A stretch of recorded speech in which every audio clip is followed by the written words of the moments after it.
খেয়ে দেখুন খাবারটা কেমন হয়েছে। ঝটপট বিরিয়ানি। হুম, খুব ভালো হয়েছে, খুবই মজা হয়েছে। মজা তো হবেই, আমি রান্না করেছি না। পুষ্প, একটা ভালো কথা বলবো? ও মা, ভালো কথা বলতে আবার অনুমতি নেওয়া লাগে নাকি? পুষ্পা, আমি তোমাকে ভালোবাসি। ভালো খাবার খেয়েছেন, এখন বলবেন পুষ্পা আমি তোমাকে ভালোবাসি, আর একটু পরে বলবেন সব কিছু আমি ভুলে গেছি। আমি কোনো কিছুই ভুলতে চাইনি, আমি সত্যিই তোমাকে ভালোবাসি। আপনি তো দেখছি সিরিয়াস হয়ে যাচ্ছেন। আমি ভেবেছিলাম আপনি মজা করেছেন।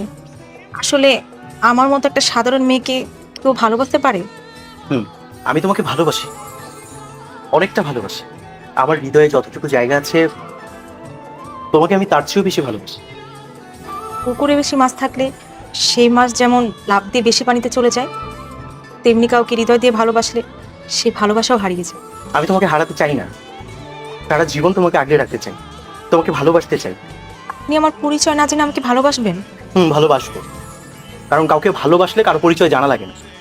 আচ্ছা পুষ্প, তুমি কি আমাকে একটুও ভালোবাসো না? ভালোবাসি কিনা জানি না, তবে আমি আপনাকে অনেক পছন্দ করি।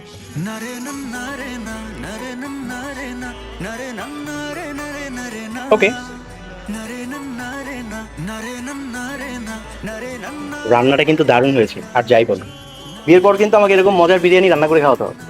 ওকে, আর আপনি এরকম বাজে চা খাওয়াবেন না।